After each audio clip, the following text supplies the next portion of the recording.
이재명 대표는 이제까지의 민주당의 지도자와는 다른 성향을 가지고 있어요. 그리고 매우 플렉서블합니다. 매우 실용적입니다.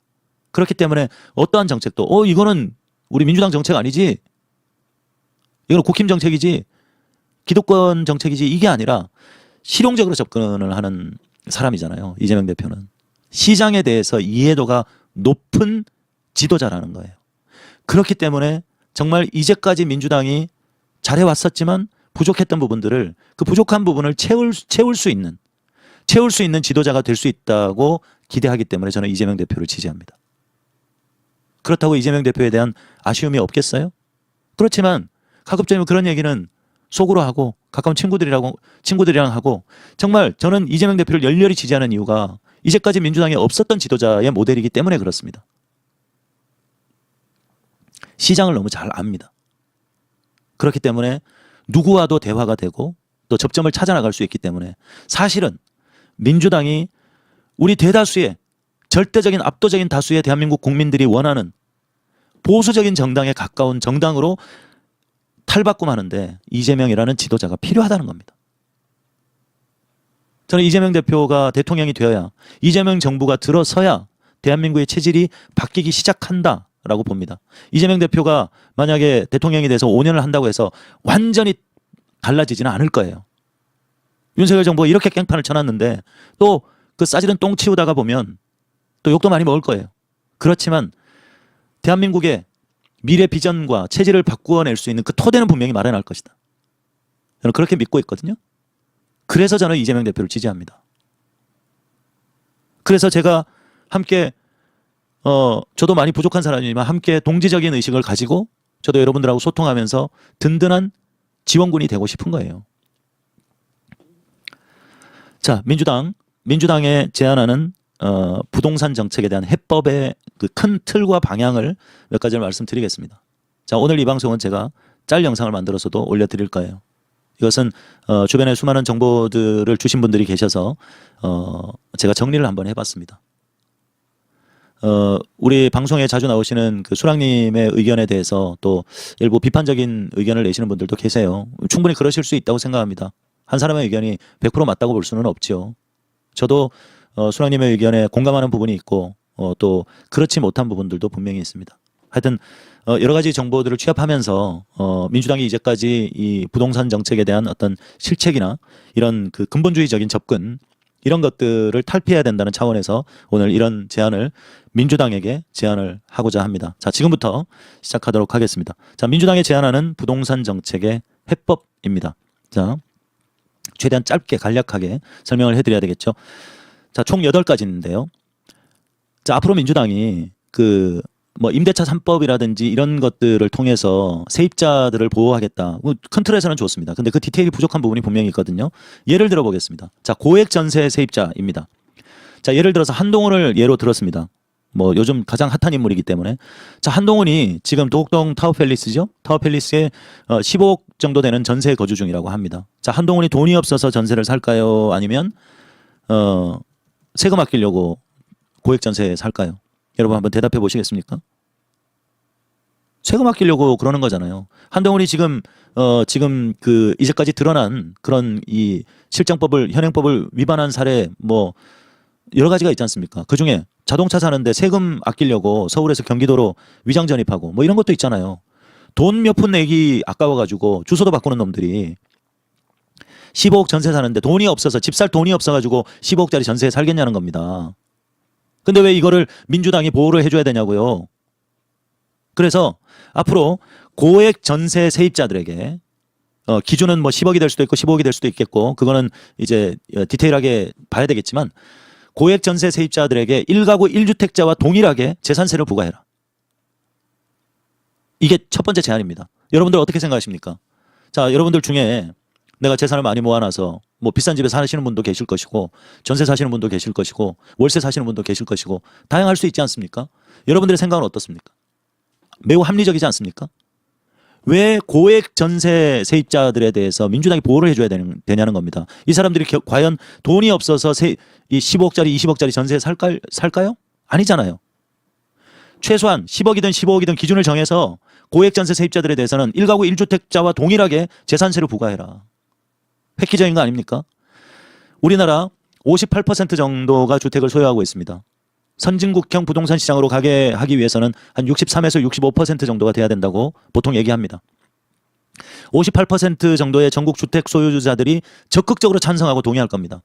나는 열심히 돈 벌어가지고 5억짜리, 10억짜리, 15억짜리, 20억짜리 집 사가지고 살고 있는데 매년 내가 세금을 이만큼 내고 있는데 아니 돈 있는 놈들은 그 세금 아까워가지고 15억, 20억짜리 전세 산다는 게 말이 되냐. 이 사람들에게도 세금을 물려라 라고 하면 58%의 전국 주택 소유자들이 찬성하겠어요? 안 하겠어요? 당연히 찬성하고 동의하죠. 자, 그 다음에 22% 정도 되는 월세 세입자들 동의하겠어요? 안 하겠어요? 나한테는 타워팰리스 15억, 20억짜리 전세가 그리고 아크로비스타 뭐 10몇 억짜리 전세가 하늘의 별 따기처럼 보이겠지만 나같이 월세 세는 사람들은 해당 없는 내용 같지만 아니 저 사람들이 돈이 없어서 10몇 억짜리 전세 사는 거 아닐 텐데 당연히 1가구 1주택자처럼 재산세를 부과하라. 동의하지 않겠어요? 그 다음에 20% 정도 되는 전세 세입자. 저도 전세 세입자입니다. 전세 세입자 찬성 안 하겠어요? 취약계층에 있는 세입자들 전세 1억도 안 되는 몇천만 원 전세 내기도 힘든 어려운 분들 계실 거 아닙니까? 이분들이 찬성하겠어요? 안 하겠어요? 15억, 20억짜리 고액 전세 세입자들 빼고 대한민국 모든 국민이 찬성합니다. 이런 걸 민주당이 해야죠. 그래야 국민들한테 박수 받죠. 민주당이 이제 정신 차리는구나. 이제 시장에 대해서 좀 이해를 하고 경제에 대해서 이해를 하고 이제 디테일을 살릴 줄 아는구나. 할 거 아닙니까? 자, 1번 고액 전세 세입자에 대한 그 기준을 마련해서 1가구 1주택자와 동일하게 재산세를 부과하라. 이것을 검토해 주십시오. 자, 두 번째. 자, 고액 세입자에 대한 건강보험료. 똑같습니다. 1가구 1주택자와 동일하게 현실화하라. 이렇게 되면 제가 김건희보다 의료보험료를 2배 이상 내지 않아도 되는 겁니다. 내지 않아도 되는 게 아니라 제가 내는 거 이상으로 김건희는 더 많은 의료보험료를 내야 되는 거죠. 그게 공평한 거잖아요. 예? 고액 전세 세입자들에 대한 건강보험료도 1가구 1주택자와 동일한 기준으로 현실화해서 부과하라라는 겁니다. 자, 그 다음에 세 번째, 고액 세입자에게 자 이렇게 얘기하면 자 15억짜리, 18억, 20억짜리 고액 세입자들에게 너무 가혹한 게 아니냐라는 여론이 생길 수 있습니다. 충분히 그렇게 생길 수 있습니다. 소수이긴 하겠지만 그 사람들의 반발이 있을 수 있습니다. 이것도 방법이 있습니다. 자, 1가구 1주택자에게는 종부세 감세 정책으로 어느 정도 이 부분들을 좀 잠재울 수도 있습니다. 자, 제가 종부세에 대해서 우리 전국에 종부세를 내는 사람들이 한 2% 미만이라고 말씀을 드렸잖아요. 전체 예산으로 따지면 한 2, 3조밖에 안 됩니다. 그리고 이 예산은 그 다른 데 쓰여지는 게 아니라 지방으로 다 내려갑니다. 지방 분권, 지방 균형 발전 정책 비용으로 다 내려가는 거예요. 그래서 사실 지금도 충분하지만 또 이런 고액 세입자들한테 너무 또 가혹하게 한다는 여론이 있을 수 있으니까 조금 감세 정책 할 수 있습니다. 자, 그게 바로 이번 민주당의 변화입니다. 이번에 민주당이요. 그 김병욱 의원, 이재명 대표하고 많이 소통을 하죠. 어디서도 이런 얘기 못 들으실 겁니다. 김병욱 의원이 대표 발의한 법안이 하나 있습니다. 민주당이 반대해서 17년 동안 그 하지 못했던. 자, 지금 여러분들도 기사 보셨겠지만 강남의 은마 아파트가 작년에는 200 몇십만 원의 종부세를 냈는데 이번에는 0원을 낸다. 그래서 여러분들 분노하시잖아요. 예? 그게 그 공시지가를 조율해가지고 그 조금 종부세 감세 정책을 지금 민주당이 주도해서 지금 한 거거든요. 그래서 이 강남에 있는 사람들은 박수를 치고 있습니다. 17년 만에 민주당이 주도해서 이런 정책을 한다는 겁니다. 저는 이거 상당히 의미 있다고 봅니다. 결국 가진 자와 가지지 못한 자를 나눠서 가진 자를 악마화하고 그리고 그들에게 세금을 더 뜯어야 되겠다는 게 아니라 사람이 우리 강남에 있는 사람들이 전부 다 뭐 그렇게 욕심 많은 사람들 뿐이겠습니까? 강남에 좌파 없습니까? 강남에 민주당 지지하는 사람 없어요? 그런 사람들의 생각을 돌릴 수 있는 그런 좀 합리적인 정책을 하자는 겁니다. 그래서 어느 정도의 혜택을 주면서 자, 그러면 이 감세 정책을 하게 되면 또 그 세수가 필요하지 않겠습니까? 세수가 필요하지 않겠어요? 자, 그거는 어떻게 해결하느냐?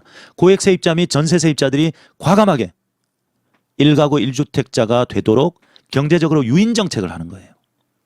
자, 이제는 야, 내가 세금 아까워가지고 집 안 사고 15억짜리, 20억짜리 전세 살았는데 이제는 그 별로 재미가 없네? 야, 내가 15억짜리 전세 살아보니까 1가구 1주택자들하고 똑같이 세금을 매긴다네?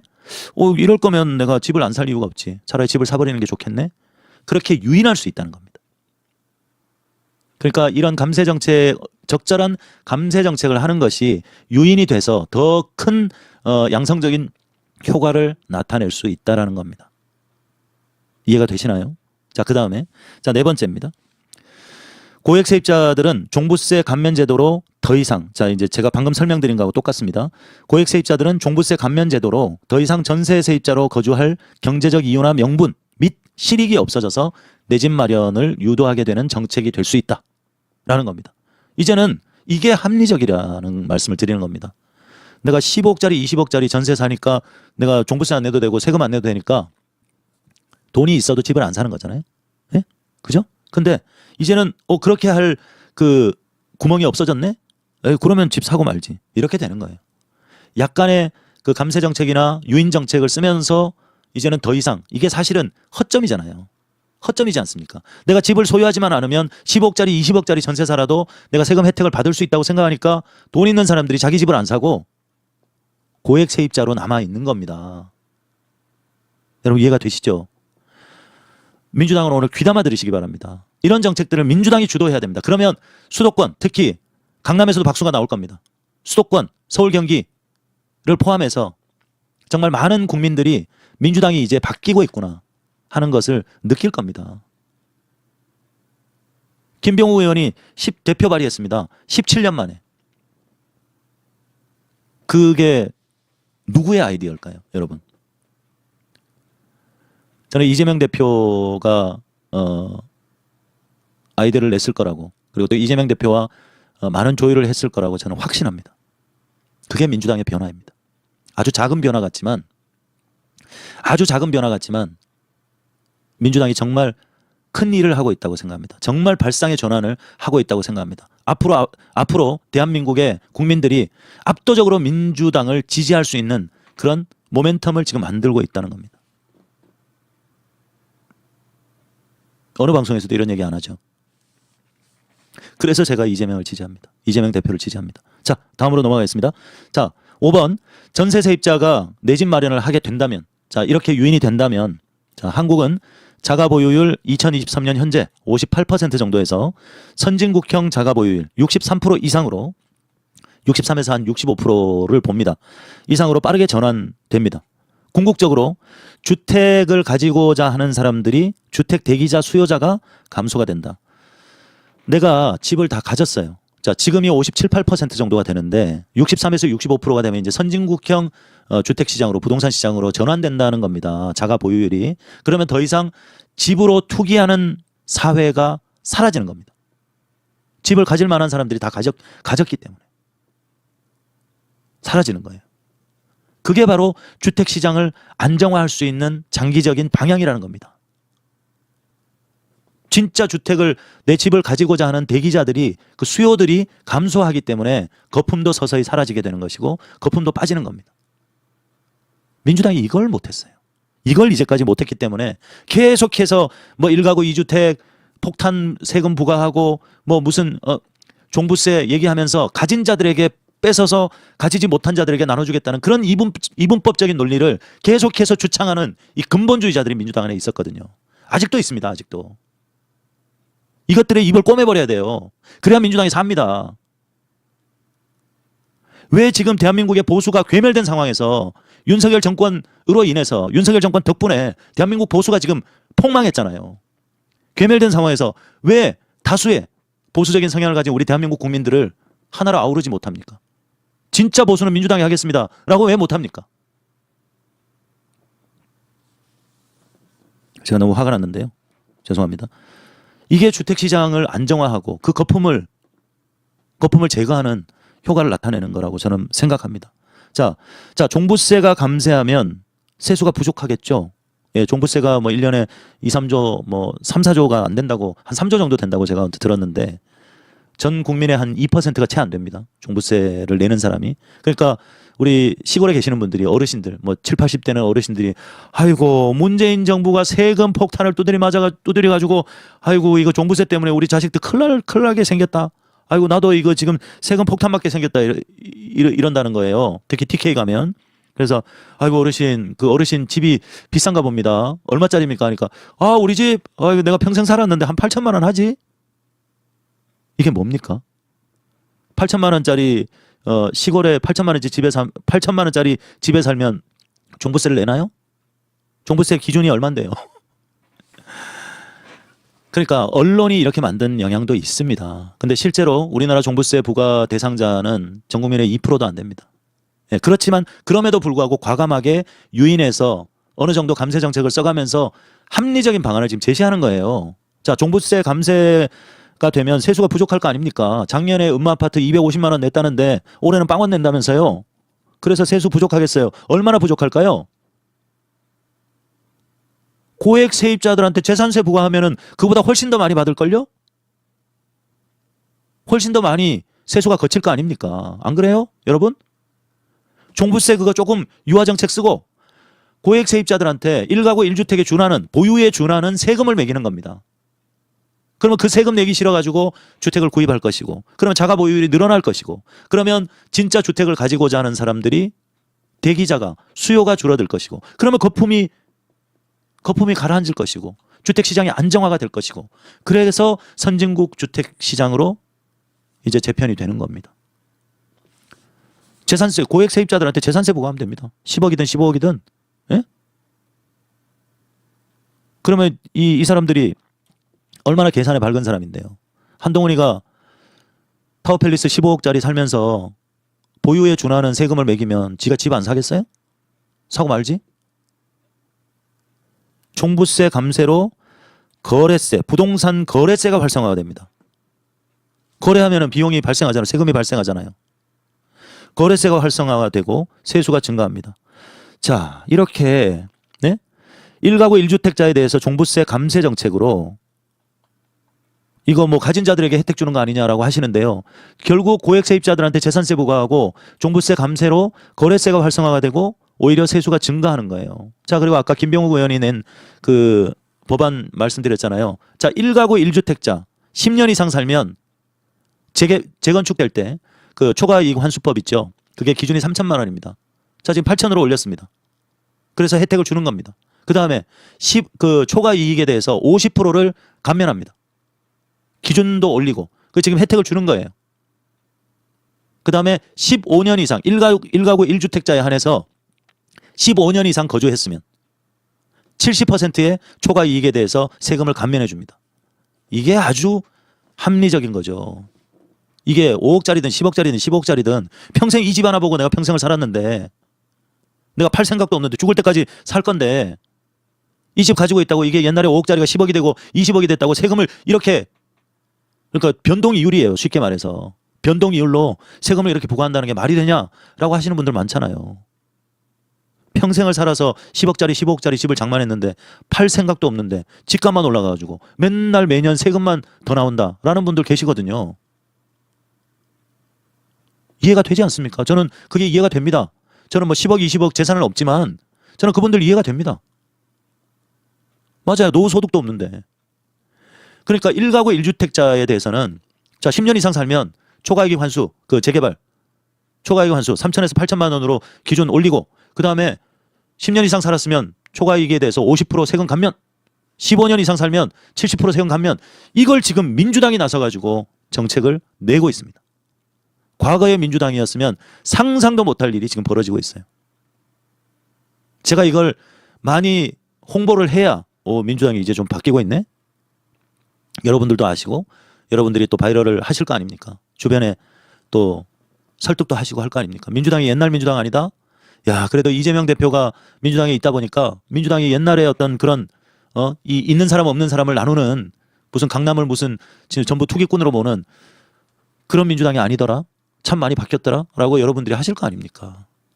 제가 지금 드리는 말씀에 대해서 혹시 이견이 있으신 분 계세요? 해 주십시오. 얼마든지 의견을 주십시오. 자,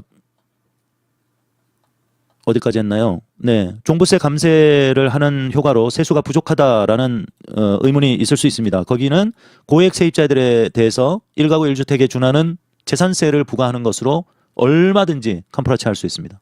그리고 종부세 감세가 되기 때문에 거래가 이루어집니다. 거래세가 활성화돼서 세수가 증가합니다. 그리고 1가구 1주택 증가로 재산세 증가로 종부세 감세를 상쇄할 만한 정책이 될 수 있다라는 겁니다.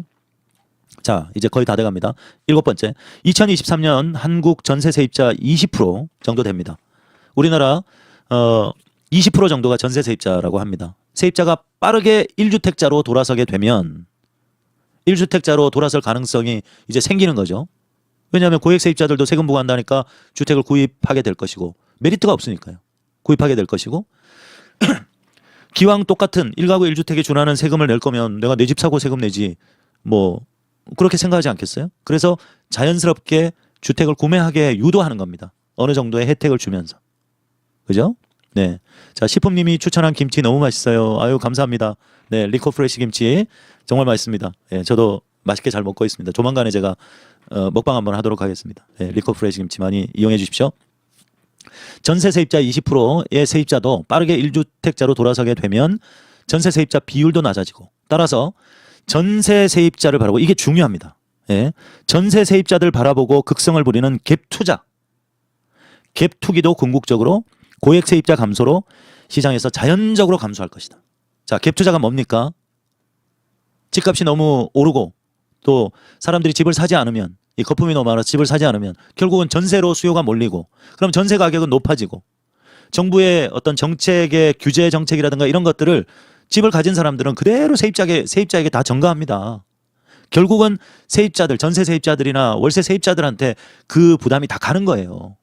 그런데 빠르게 1주택자로 돌아서는 그런 상황이 되면 우리나라 20% 정도의 전세 세입자들 어느 정도는 대부분 집을 가질 만한 여력이 되는 분들이에요.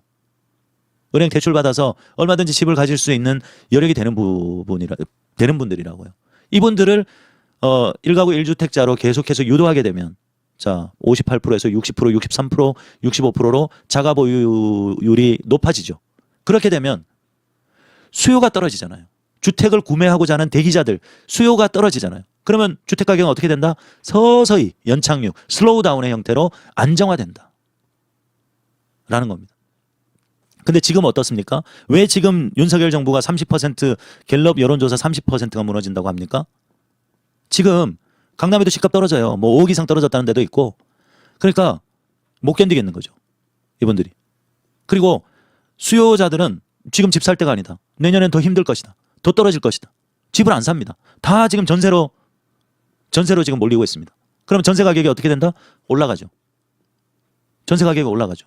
그러면 집값이나 전세 가격이나 역전세가 발생할 가능성도 있고 비슷해집니다. 그게 바로 갭 투자입니다. 제가 10억짜리 집을 사는데 전세가 9억 5천이야. 10억짜리 집을 사는데 전세가 9억 5천이에요. 5천만 원만 있으면 집 사잖아요. 5천만 원 들여가지고 10억짜리 집 사가지고 9억 5천에 전세 줍니다.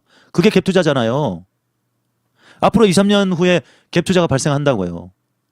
갭 투자가 극성을 부릴 겁니다. 그러니까 빠르게 1가구 1주택자를 유도하는 정책이 필요하다는 겁니다. 위에 말씀드린 것처럼. 그래서 앞으로 2, 3년 이내에 또다시 갭 투자가 극성을 부릴 수 있는 그런 상황으로 지금 가고 있습니다. 이제 전세 수요가 많이 늘어나기 때문에. 그래서 전세 세입자를 바라보고 극성을 부리는 갭 투자 활성화, 갭 투기도 궁극적으로 고액 세입자 감소로 시장에서 자연적으로 감소할 것이다. 고액 세입자 감소. 아까 1번이 그거였잖아요. 고액 세입자들 10억, 15억, 20억. 뭐 10억 기준은 좀 디테일하게 볼 필요가 있습니다만은 10몇 억짜리 전세 사는 사람들 보유에 준하는 만큼 세금을 매겨버리는 겁니다.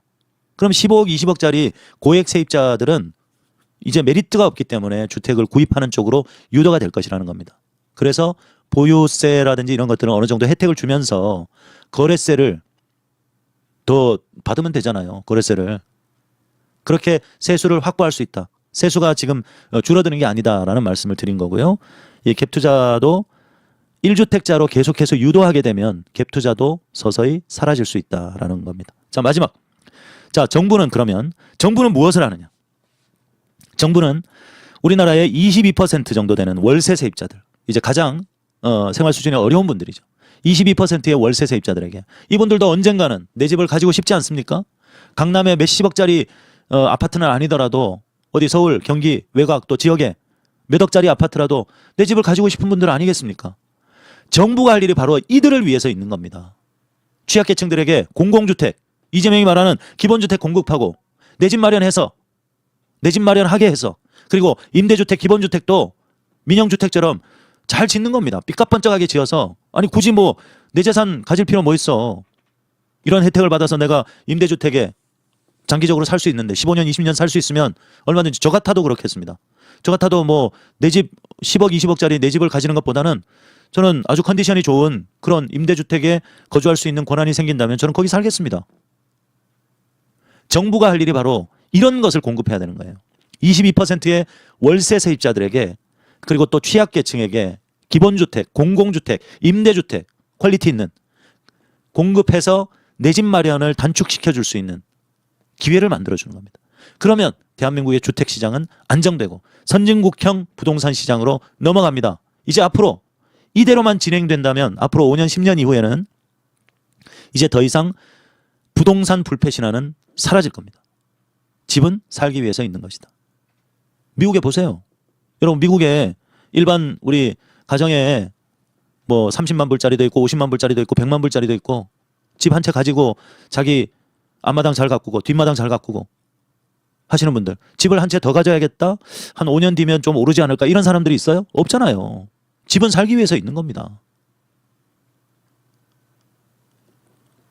오늘 제가 말씀드린 이 8가지 민주당이 제안하는 부동산 정책 해법 이 큰 방향성인데요.